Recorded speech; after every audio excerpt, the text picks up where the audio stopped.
할렐루야. 오늘 저녁에도 잘 오셨습니다. 하나님이 이 저녁에도 큰 은혜 주실 줄로 믿습니다. 하나님이 이번 이 성회를 열어주시고 이제 3시간 동안 말씀을 전하게 하셨는데 오늘 이 시간에도 저는 여기 오늘 올라오기 전에 기도하기를, 하나님 오늘도 하나님의 나팔 되겠습니다 그랬어요. 오늘도 하나님이 꼭 필요한 말씀을 주시옵소서. 오늘도 원고 안 갖고 설교 원고 안 갖고 그냥 빈손 들고 올라왔어요. 하나님 말씀하시는 대로 전하다가 끝나라 그러면 그만 끝나고 내려갈 거예요. 그러니까 시간이 얼마나 될지는 저분만 아시고, 그리고 저는 집회 하나님 앞에 하나님의 도구로 나팔로만 쓰임받기를 원합니다. 오늘 이 시간에도 여러분 오신 분들 한 사람도 아이고 아깝다, 참 이 시간 괜히 왔구나 그런 생각하지 않고 정말 내가 오기를 잘했구나, 내가 오늘 이 저녁 시간에 났으면 어떡할까, 여러분 인생에 꼭 그런 시간 되시기를 축원합니다. 할렐루야. 어저께 제가 말씀을 드리면서 계속해서 3시간 동안 이번에 부흥의 주제가 뭐예요? 명품 인생. 명품 인생을 우리가 살자. 그냥 세상에 많은 사람 가운데 하나가 아니고 좀 특별한 인생으로 살자. 그런 말씀을 제가 시간 드렸어요. 그러면서 이제 저녁 시간에는 우리가 사실 명품으로 살아야 되는데, 여러분 피에르 가르댕이 만들면은 명품이 되는 거야. 그냥 그 이름만 붙이면 명품이 되는 거야. 내가 보면 중국 지무르 시장에서 만든 가방이나 피에르 가르댕이나 진짜나 가짜나 내 눈으로 보면 모르겠더라고. 내가 눈이 나빠서 그런지 모르지만 내 눈으로 보면 그게 그거 같더라고. 나는 절대로 돈 주고 피에르 가르댕 가서 안 사. 난 중국에 가서 사서 들고 다니지. 왜? 보면은 비슷비슷해. 그게 비슷비슷한데 그걸 몇십 배 돈을 주고 가서 그걸 살 이유가 뭐 있어? 3만 원만 주면 핸드백, 루이비통 지모르 시장에 얼마든지 있어. 확인하고 싶은 사람 다음에 청도 갈 때 나 따라가. 내가 가서 펴줄게. 옛날에는 중국에 가면 그냥 그런 것들이 그냥 이 지무르 시장 가면 아주 깔려 있었어. 근데 요즘에는요, 중국에서도 이제 단속이 심해가지고 그거 함부로 못 팔아요. 그래서 가끔 단속이 나와요. 그래가지고 단속이 나오면은요, 전부 다 문 닫고 갖다 감추고 그러더라고요. 야, 세상은 어디든지 다 똑같은 것 같아. 대한민국도 얼마 전까지만 해도 경찰이 단속 나가면 미리 연락받았잖아. 줄이 잘 연결된 사람이 연락받고 단속 나가니까 빨리 숨어라 그러고 하는데, 중국도 똑같더라고. 그래서 단속 나가면 어떤 사람 문 닫고 다 가게 철수하고 그냥 장사 안 하고 가고 그래요. 근데요, 거기를 제가 중국을 지금 60번도 더 갔다 왔었죠. 그런데 가면서 보니까요, 중국이 이렇게 나라가 변하는 게 이렇게 제 눈에 보이는 거예요. 그 나라도 이제 앞으로 선진국 대열에 가려니까 이런 이미테이션 가짜 만들면 안 되잖아요. 그래가지고 그런 거를 못 팔게 정부에서 막 단속을 하고 막 트럭을 갖다가 그냥 어느 날 그냥 그런 가짜 물건 다 갖다 실더라고. 다 뺏어서 갖다 실더라고요. 그런데 이야, 그게 다 뭐 기는 놈 위에 뛰는 놈 있고 뛰는 놈 위에 나는 놈 있다고 말이야. 가보니까 세상에 단속에도 안 걸리는 가게가 있더라고. 단속에도 안 걸리는 가게가 있어. 가게는 가게인데 가게 들어가 가지고 가방을 잔뜩 지내려 놓은 그 벽을 어떻게 한 그 벽이 문이 쫙 열려 가지고 그 안에 들어가게 만들어 놨어. 그래서 그 안에는 그래도 가짜 가운데서 진짜 같은 가짜가 그 안에 있는 거야. 거기. 그러니까 단속이 나오면 그것만 문 딱 잠그면은요, 절대로 그 안에 단속 나온 사람도 모르는 거야. 그 벽 안에 그 창고가 또 하나 매장이 또 하나가 있는 줄 어떻게 알겠어? 그렇게 하는 거예요. 근데 제가 거기를 자주 가니까요, 제가 가면 그 문을 주인이 열어줘, 언제든지 가면. 그러니까 나하고 같이 가시자고. 나하고 같이 가면 루비똥도 사고 프라다도 사고 다 사게 해줄게. 3만 원만 주면 살 수 있어. 근데 여러분, 누가 만드느냐에 따라서 명품도 되고 가짜도 될 수 있는 거예요. 그렇잖아요. 물건은 상관이 없는 거예요. 가짜가 오히려 진품보다 더 잘 만들 수도 있어요. 더 좋은 재료로 더 잘 만들 수도 있어요. 그러나 그건 진품이 아니에요. 누가 만들었냐가 중요한 거예요. 여러분, 제가 오늘 낮에도 그런 말씀을 드렸지만 여러분은 누가 만드셨어요? 하나님이 만드셨어요.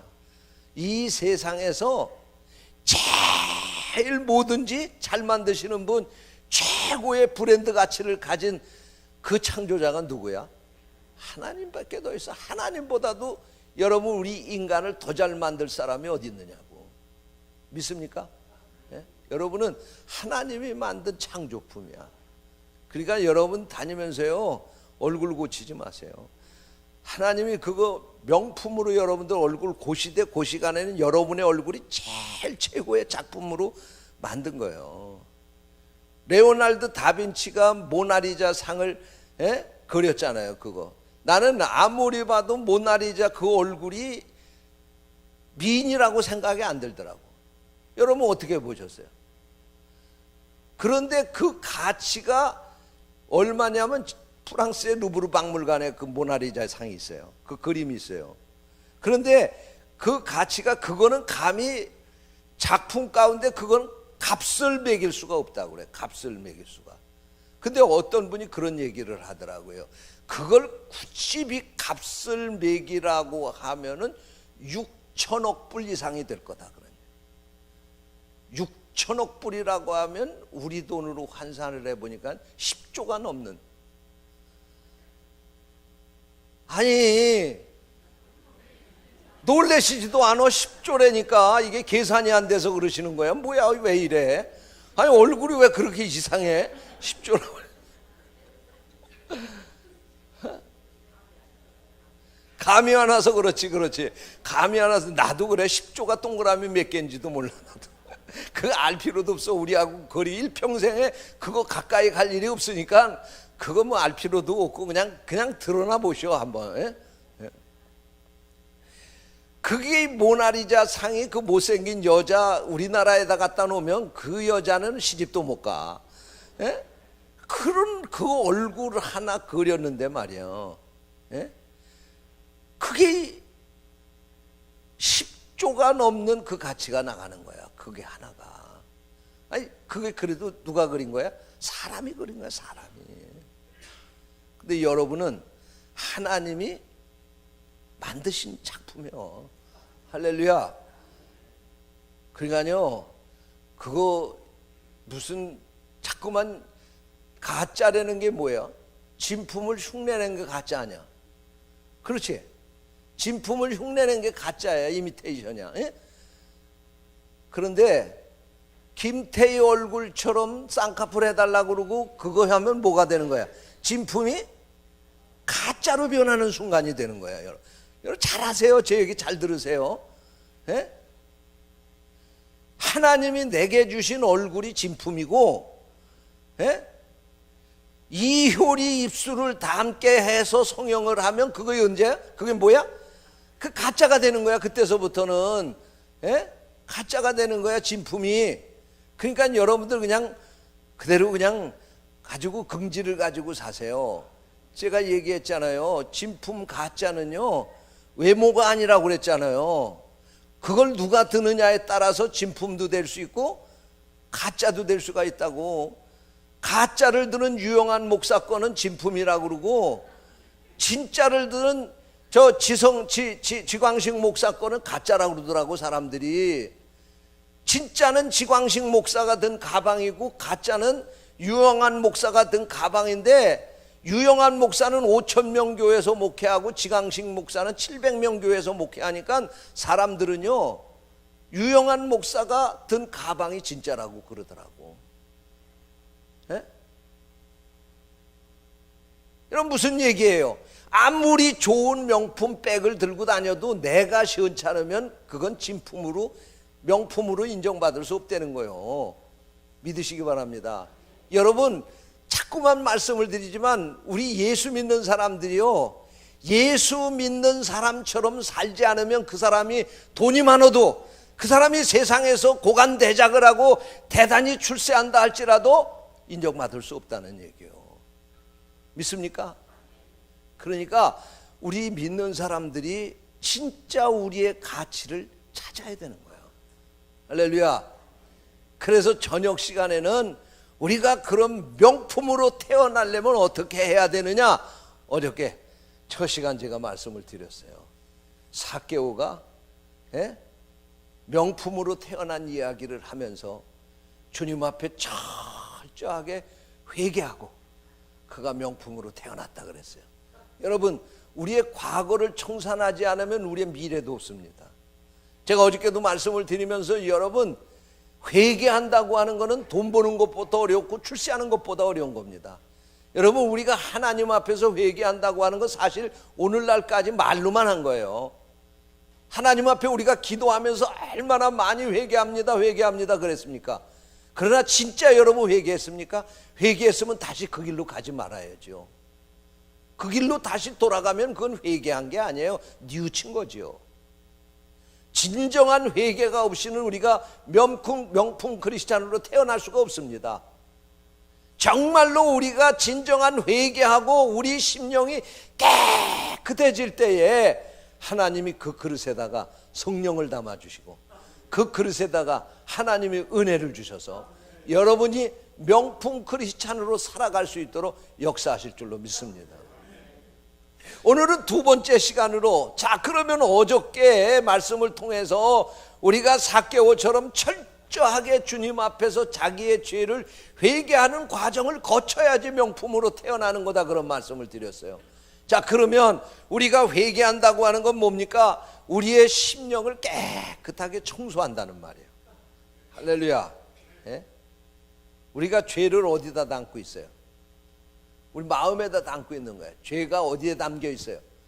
마음에 담겨 있는 거야. 자, 그러면 회개하면 이 마음에 담겨 있는 죄가 어디로 갈까?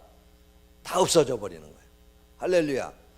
그러면 그 마음의 그릇은 깨끗한 그릇이 되는 거야.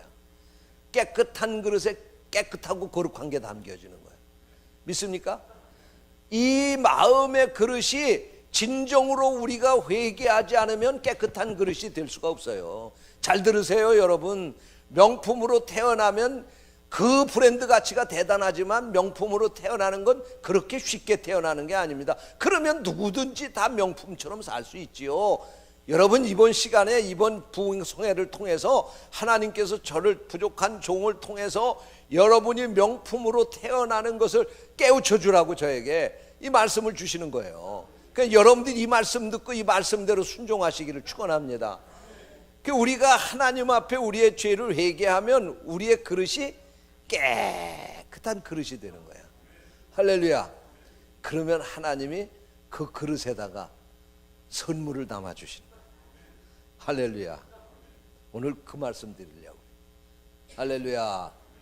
어느 날 여기 보니까 사흘째 되던 날에, 오늘 읽은 말씀에 보니까 그렇게 말씀해요. 사흘째 되던 날이라고 하는 건 바로 앞에 1장에서 예수님이 공생애를 시작하면서 제자들을 선택을 하셨어요.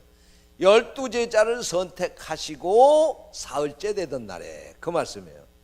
예수님이 초청을 받고 가나의 혼인잔치 집에 가셨어요. 예수님만이 아니라 제자들도 초청을 받았다고 그랬어요. 그러면 이 가나 혼인잔치집이 도대체 누구네 집이길래 예수님만 초청한 게 아니라 예수님의 제자들까지 초청했나? 제자들 초청한 지, 제자들 다 선택한 지 며칠 됐다고? 이제 사흘밖에 안 된 거예요. 사흘밖에. 그런데 제자들까지 예수님하고 초청을 했다고 하는 거는 예수님하고 관계가 아주 가깝다고 하는 걸 우리가 깨달을 수 있잖아요. 그런데 유대 나라에 전해오는 전설에 의하면요, 그 가나 혼인잔치에 장가든 사람이 누구냐?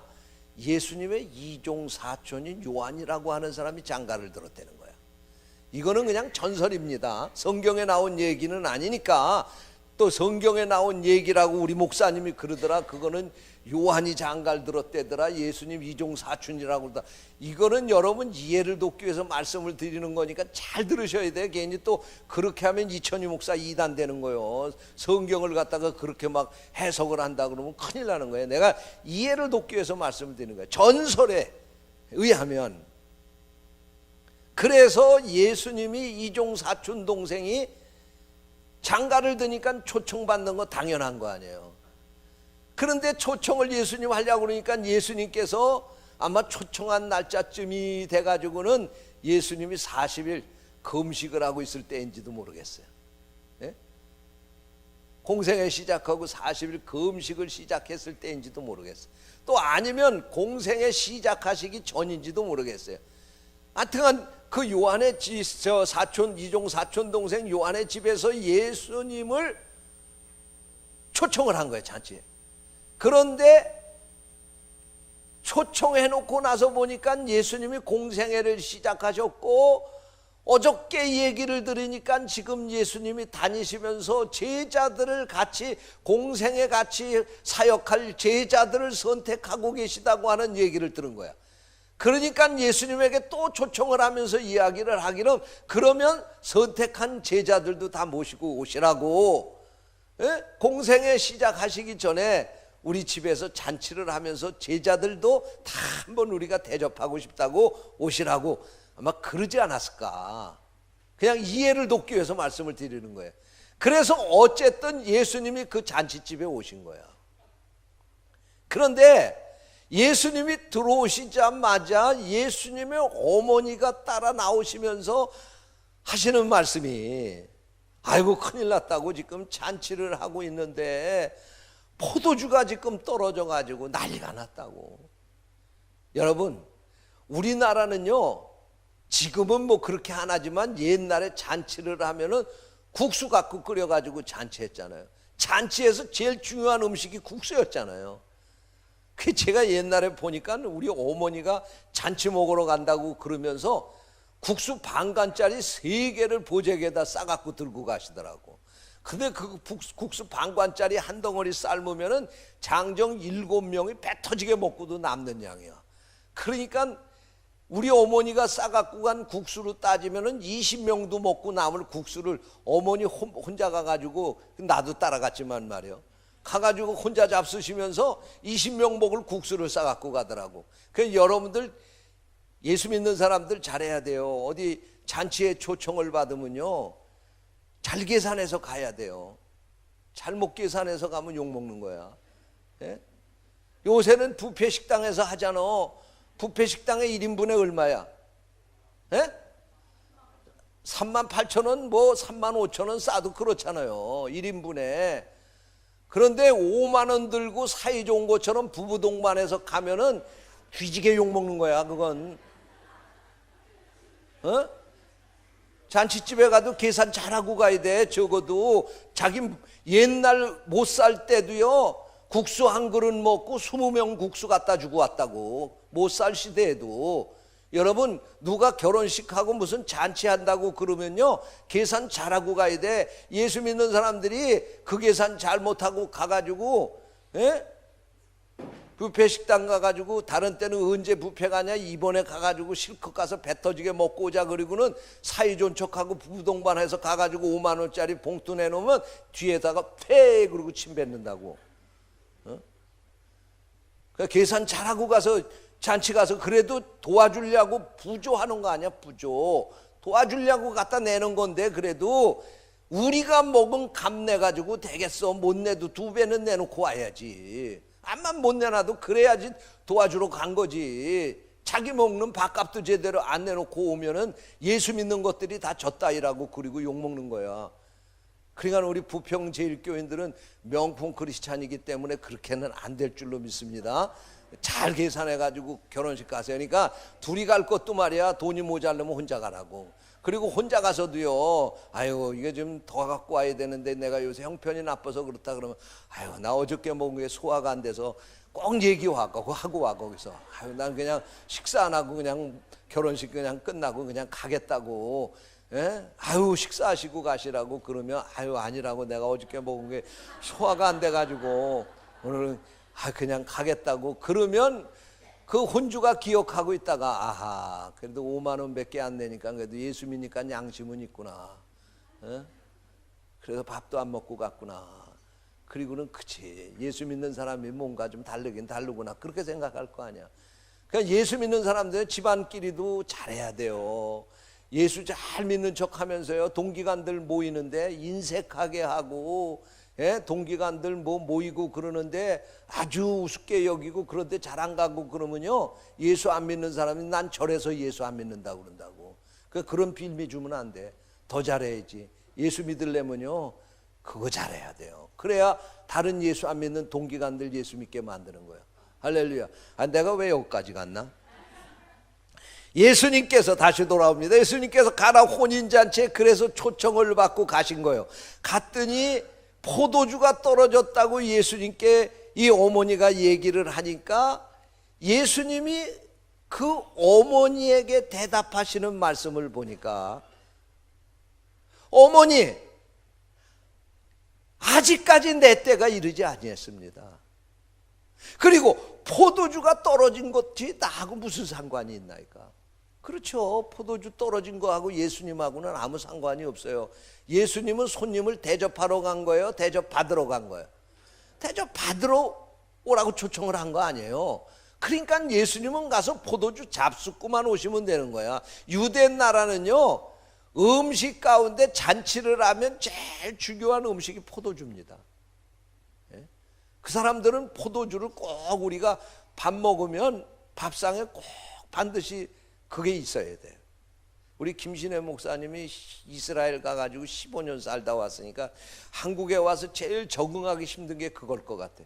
밥 먹고 와인 한 잔씩 탁 마셔야 되는데 그거 마시기가 15년 동안 거기서는 습관이 돼서 왔는데, 그러니까 우리 김신혜 목사님한테 혹시 선물하려면 좋은 와인을 선물하셔. 공개적인 데서는 못 먹을 테지만 안 보이는 데서야 못 먹을 이유가 뭐 있어. 그리고 와인 먹었다고 김신혜 목사님 죄라고 생각하지 마시오. 이스라엘 사람들 예수님도 다 잡수셨으니까 그거 먹고 체니까 문제지. 예. 그냥 또 보이는 데서 먹으면 목사 이렇게 되는 거야. 예. 우리 감리교 목사는 술 못 먹게 돼 있으니까 괜히 그거 먹으면 괜히 이렇게 되는 거니까 그렇게 하면 안 되고. 예. 하여튼간 그 포도주가 떨어졌으니 지금 잔치가 이제 파장이 된 거예요. 여러분, 우리나라는 잔치가 그날에서 그날로 끝나지만 유대 나라는 잔치를 하면요, 보통 보름씩 했다고 합니다. 예? 신랑이 신부집에 가가지고요, 신부를 데리고 오면서 그 집에, 처갓집에 가가지고 일주일 동안 잔치를 하고 신부를 데리고 신랑집으로 오는 거야.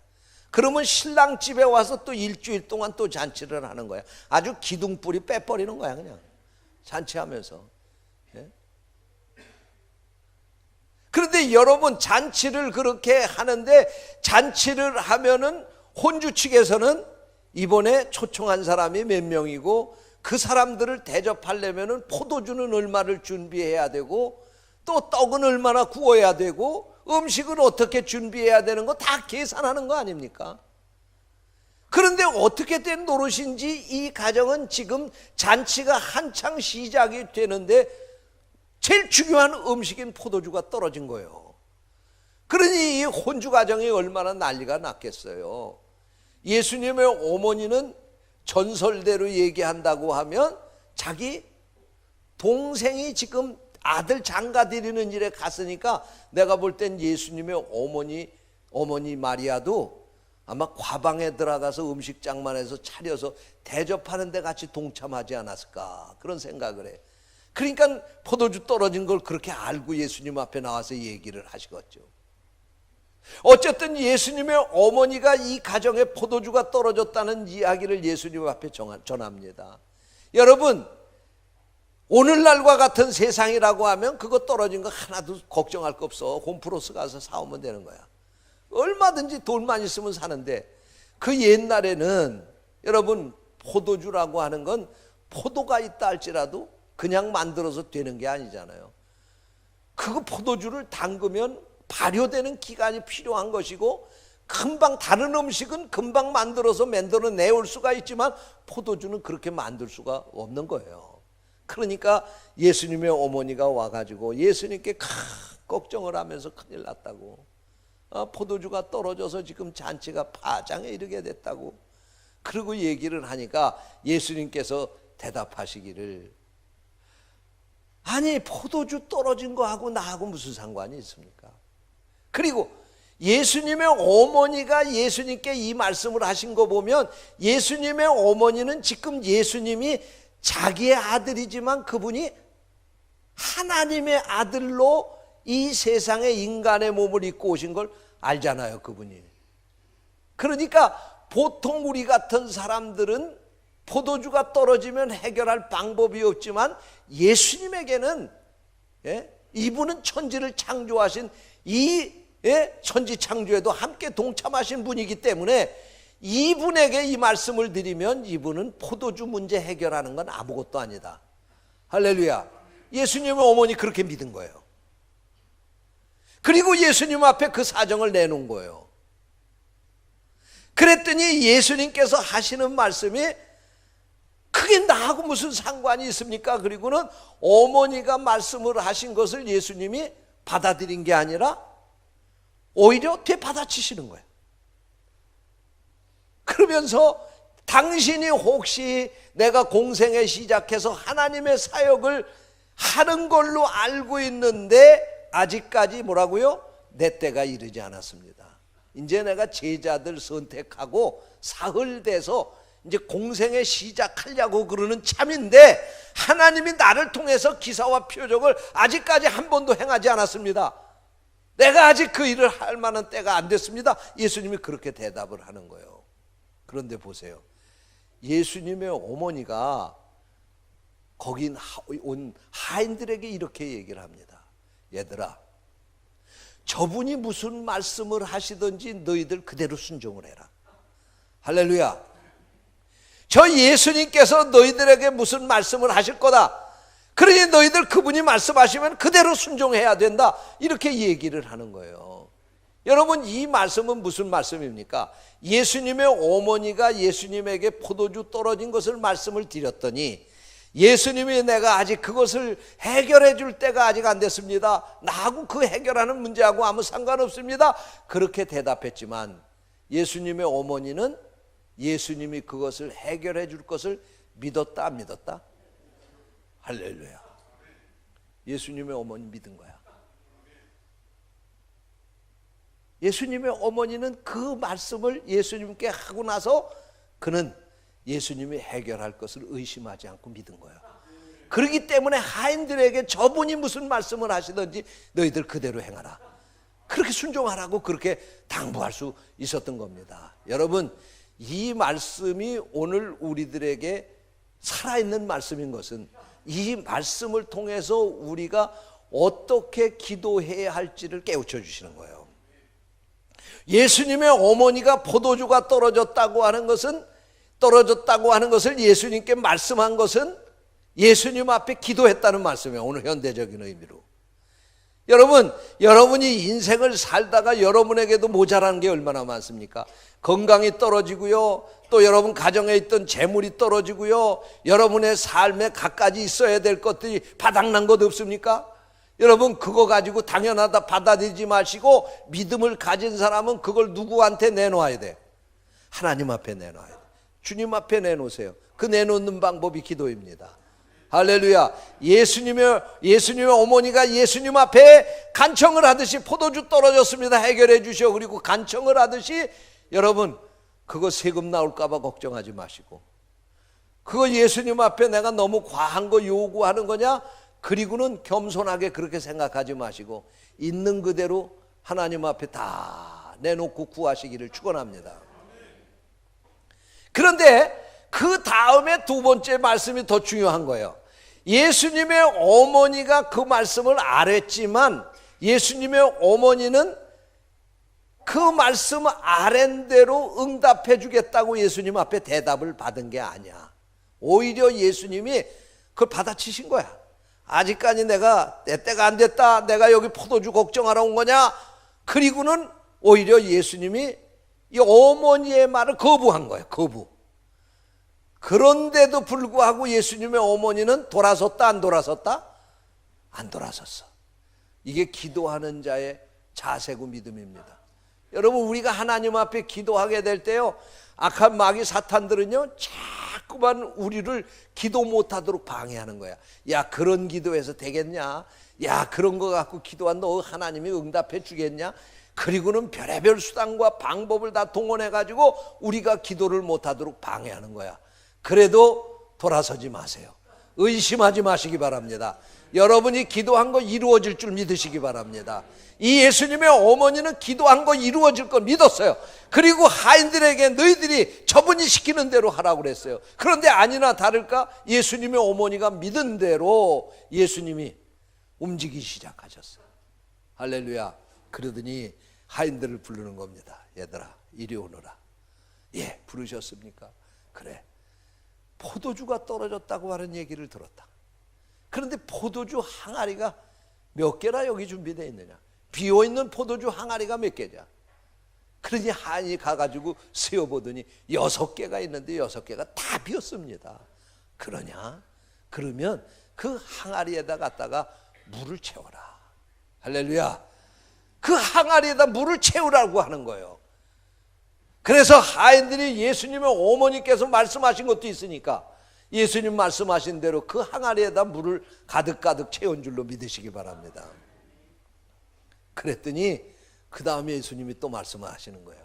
얘들아, 항아리에 물 다 채웠느냐? 예, 채웠습니다. 아구까지 철철 넘치도록 채웠습니다. 그러냐? 그러면 그걸 떠다가 연회장에게 갖다 주거라. 여러분, 연회장은 뭐냐? 주인이 말이에요, 혼인을 치르게 되는데, 혼인잔치를 하게 되는데 그 혼인잔치에 온 손님들을 다 대접하고 자기가 다 하기가 어려우니까 자기를 대신해서 오신 손님을 좀 대접해 달라고 위탁해 놓은 주인을 대신하는 사람이야. 예? 여기 그럼 하인은 뭐냐? 하인은 이거는 그 잔치에 쓰임을 받기 위해서 값주고 사온 사람이거나 아니면은 그 가정에서 노예로, 그 당시에는 노예 제도가 있었던 때이기 때문에 노예로 그 가정에서 부림을 받던 그런 사람으로 생각할 수가 있어요. 어쨌든 연회장의 신분과 이 하인의 신분은 하늘과 땅 차이입니다. 그런데 만약에 예수님 말씀대로 이 하인이 항아리에 갖다 부은 맹물을 갖다가 연회장에게 이게 포도주입니다 그리고 갖다 주게 되면요, 사실 이 하인은 목숨을 걸어야 되는 거예요. 그냥 품삯을 받으러 온 하인이라 할지라도 그날 품삯은 한 푼도 못 받고 귀샤대기 맞고 쫓겨날 그런 판이 되는 거예요. 그러면 그 하인이 그 일을 순종하기가 쉽습니까? 어렵습니까? 어려운 거예요. 왜? 자기네 눈으로 틀림없이 물 갖다 부었고, 그게 지금도 항아리 속에서 물이라고 하는 거 자기네들 눈으로 확인을 했는데 그것을 어떻게 포도주라고 속여서 연회장에게 갖다 줄 수 있겠어요? 당연히 못한다고 그러겠죠. 그런데 참 놀라운 사실은 오늘 성경 말씀에 보니까요, 하인들이 예수님의 말씀에 한말도 거부하지 않고 그대로 물을 떠다가 연회장에 갖다 주었습니다. 할렐루야. 연회장이 그 하인들이 떠다 준 물을 가지고 마셔보니까 말이에요, 아, 이게 세상에 이거 어떻게 된 거야? 어? 지금까지 마셨던 그 포도주보다도 더 좋은 포도주를 가지고 온 거야. 연회장이 깜짝 놀란 거야.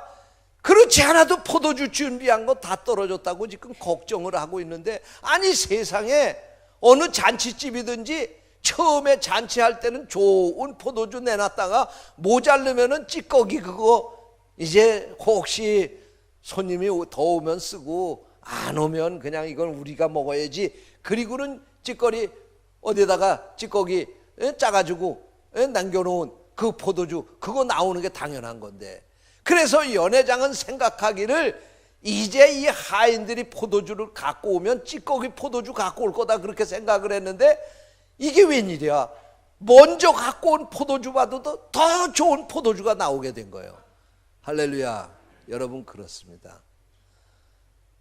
사람이 만든 건 먼저 나온 포도주고요, 주님이 만든 건 나중에 나온 포도주. 사람이 만든 포도주보다 주님은 물로 만들었는데 포도 한 알갱이 안 들어갔는데도 사람이 만든 포도주보다 더 좋은 포도주를 만드셨습니다. 할렐루야. 여러분 이게 바로 우리가 주님을 의지하고 살아야 될 이유입니다. 우리가 해봐야 죽기 살기로 해봐야 먼저 나온 포도주야. 그러나 주님이 만드시면 우리가 한 것보다도 더 좋은 포도주를 만들듯이 여러분 우리가 하고 수고하고 애써서 얻은 것보다도 저분이 주시는 게 더 좋은 줄로 믿으시기 바랍니다. 예?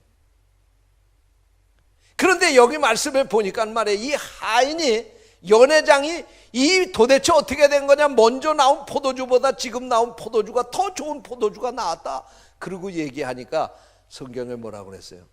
물떠온 하인들은 알더라. 물떠온 하인들은 알았다는 거예요. 뭘 알았다는 거예요? 맹물이 포도주가 된 걸 알았다는 얘기예요. 어떻게 해서? 주님의 말씀에 순종했더니, 저분이 말씀하시는 대로 순종을 했더니 물도 포도주가 되는구나.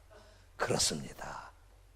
예수님이 말씀하시니 물이 변하여 포도주 됐네.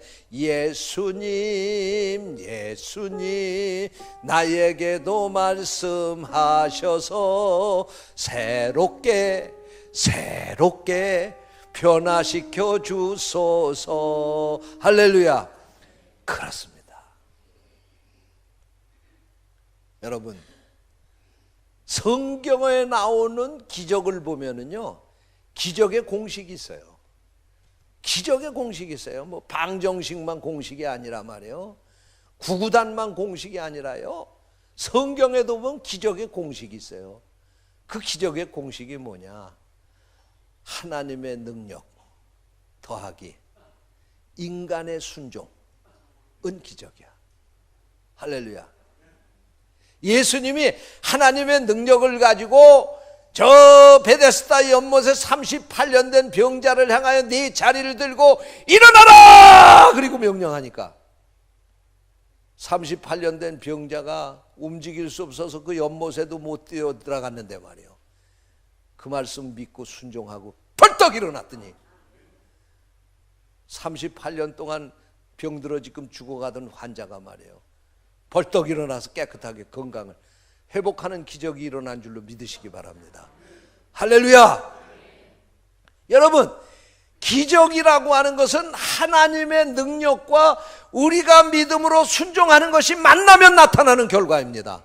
믿으시기 바랍니다. 아무리 하나님이 능력 있는 하나님이라 할지라도 우리의 믿음이 거기에 동반되지 않으면 하나님은 기적을 우리에게 보여주시지 않습니다.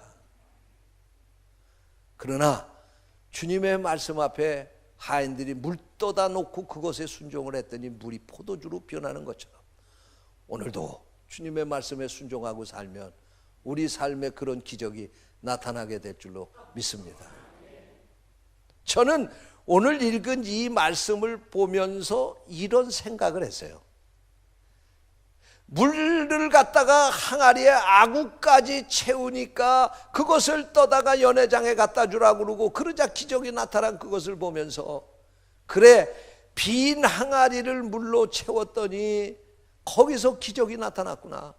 그렇다고 하면 오늘 우리의 심령도 우리의 죄를 회개하고 우리가 하나님 앞에서 철저하게 우리의 잘못을 다 회개하고 우리 심령의 그릇을 깨끗이 빈 항아리처럼 비워놨는데, 하인들은 예수님 말씀 듣고 거기다 물을 채웠는데 오늘 우리는 거기에 무엇을 채워야 될까? 예수님께서요, 사도행전 1장에 보면 예수님께서 하늘나라로 승천하시기 전에 제자들에게 당부를 하십니다.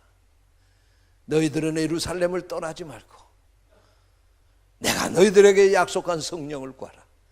몇 날이 못 되어 너희들이 성령을 받을 거니 너희가 성령을 받고 능력을 받고 나가서 복음의 증인이 되라. 그래서 그 말씀을 들은 제자들과 많은 성도들이 예루살렘의 마가의 다락방에 모여가지고 그곳에서 열흘 동안 열심으로 하나님 앞에 예수님 약속하신 성령을 보내달라고. 그래가지고 그들이 열심히 기도했더니 오순절날 성령이 그곳에 임해서 그 마가의 다락방에 있던 120명의 성도들이 모두 다가 성령 충만함 받았습니다. 할렐루야. 여러분, 오늘 우리의 심령이 죄를 깨끗이 회개한 빈 그릇이 되어야 됩니다. 그리고 거기에다가 무엇으로 채워야 된다고요? 성령으로 충만하게 채워야 됩니다. 할렐루야. 여기 충만이라고 하는 말은 이 사도행전 2장의 오순절날 마가의 다락방에 성령이 충만했다는 이 충만이라고 하는 말은 헬라어로 에플레스데산이에요. 에플레스데산이라고 하는 말은 철철 넘친다 그런 말이에요. 그러니까 오늘 읽은 사도행전, 오늘 저 요한복음 2장의 가나 혼인잔치에 항아리가 아구까지 채워서 철철 넘치듯 채웠다는 그런 뜻입니다. 여러분, 우리가 예수 그리스도를 구주라고 고백하는 것도 성령으로 하지 않으면 할 수 없다고 그랬어요. 그러니까 우리가 예수를 믿고 예수를 구주로 고백한 것 성령께서 우리에게 시키신 은혜입니다. 믿습니까? 우리가 2000년 전에 이 땅에 오셨던 예수님 봤습니까? 우리가 그 예수님 지금 2000년 뒤에 우리가 그분 보지도 않고 그분 말씀 듣지도 않고 우리가 그분이 예수 그리스도라고 하는 걸 의심하지 않고 믿는다고 하는 건 내 마음대로 되겠어요? 그러니까 마태복음 16장 16절에 보면 베드로가 예수님 앞에 주는 그리스도시요 살아계신 하나님의 아들입니다. 그리고 고백을 하니까 예수님께서 뭐라고 그랬어요? 바요나 시몬아 내가 복이 있도다 이를 내게 할게 아니는 누구라고 그랬어요? 하나님 아버지시라고 그랬어요. 하나님 아버지. 바요나라고 하는 말은 요나의 아들이라고 하는 뜻입니다. 요나의 아들아 네가 요나의 아들이지만 그러나 이 고백은 너희 아버지가 너에게 가르쳐 준 것이 아니라 알게 해준 것이 아니라 하늘에 계신 아버지가 내게 이 고백을 하게 해줬다 그런 말씀이에요. 무슨 말씀이에요? 하나님께서 예수 그리스도를 구주라고 고백할 수 있게 하신 거 이거 그에게 성령을 주셨기 때문에 한 거예요.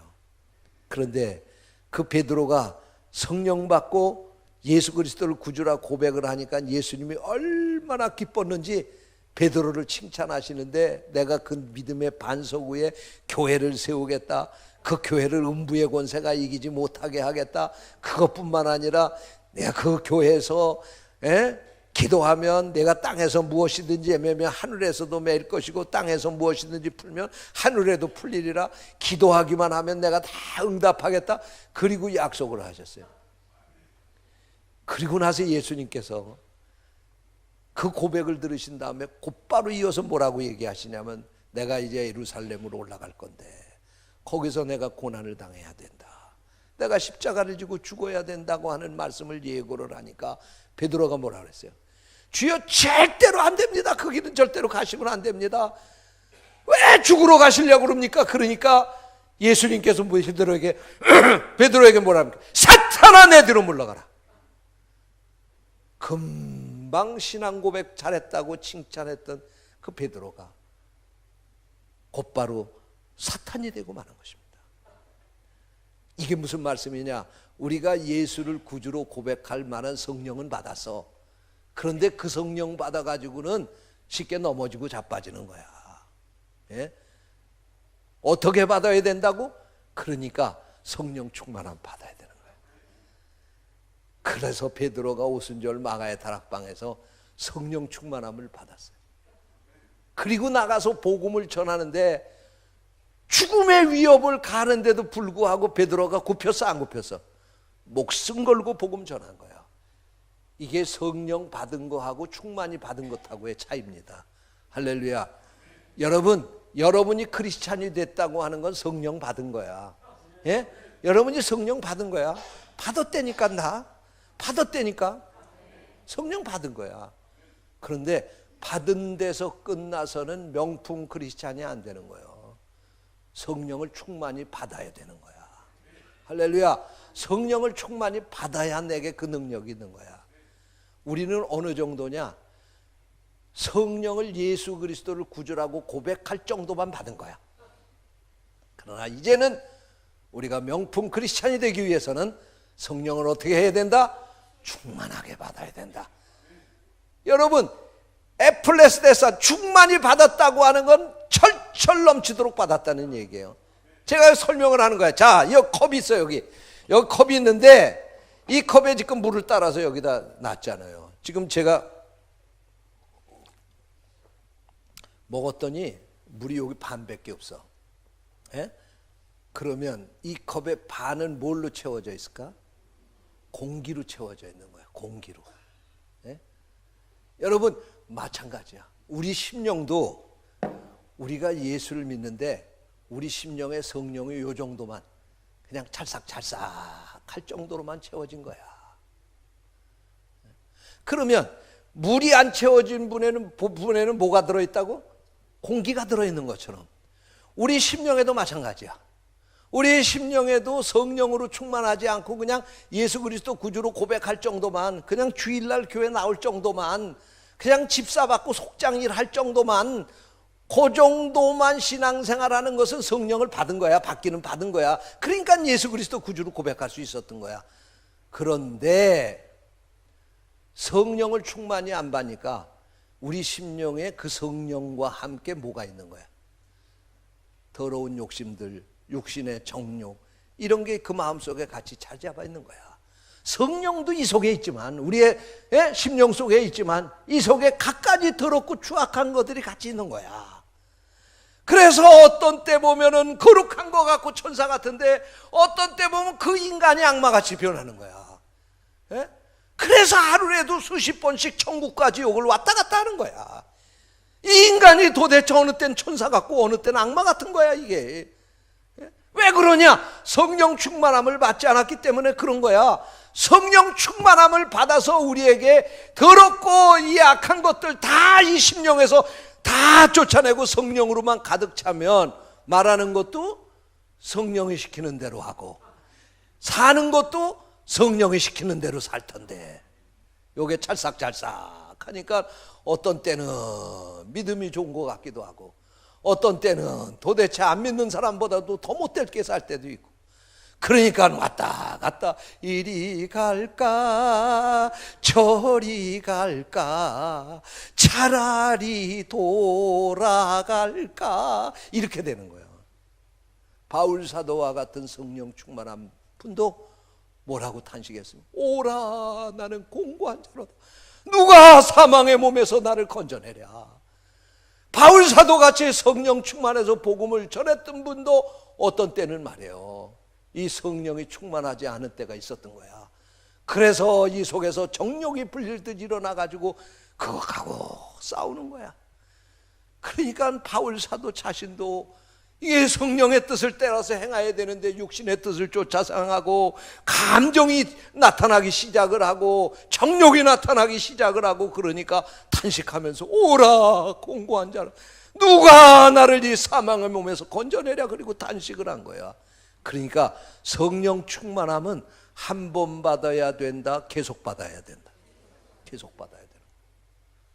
한 번 성령 충만함을 받아도 계속해서 성령 충만하도록 우리가 그렇게 하나님 앞에 사모하고 그렇게 믿음 안에서 살아야 될 줄로 믿습니다. 할렐루야. 그래야지만 그 사람이 날마다 사는 것이 명품으로 살 수가 있는 거야.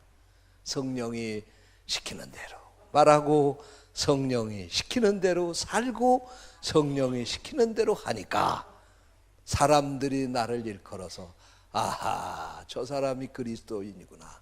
안디옥 교회 성도들을 향해서 저 사람들이 그리스도인이다, 그리스도인이다, 그렇게 했던 것처럼 사람들이 여러분을 바라보면서 아, 저 아무개 예수 믿는 사람 틀림없어, 정말 저 사람 믿음이 좋은 사람이다, 그렇게 인정을 하게 될 거다, 그런 말씀.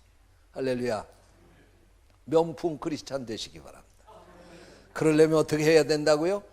성령 충만해야 돼. 성령 충만해야 돼. 이번 이 성에 성령 충만해서 여러분 명품 크리스찬으로 살아가는 우리 성도들 되시기를 축원합니다. 우리 찬양합시다. 이 찬양 오늘 우리 찬양같이 심으로 하고 뜨겁게 기도하시다가 자유스럽게 돌아가시겠어요?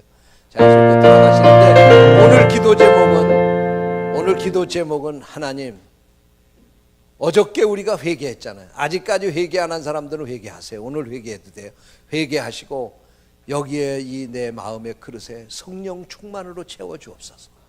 오순절 마가의 다락방에 임했던 성령 내게도 임하시옵소서. 나의 심령 성령으로 충만하게 채워 주옵소서. 그리고 오늘 그 기도만 하세요. 여러분, 우리가 뭐 세상에서 돈 달라고 그러고 무슨 밥 달라고 떡 달라고 하나님 앞에 기도하지 않아도 성령 충만해서 사는 사람들 그 걱정 안 해도 하나님이 다 책임져 주시는 거예요. 할렐루야.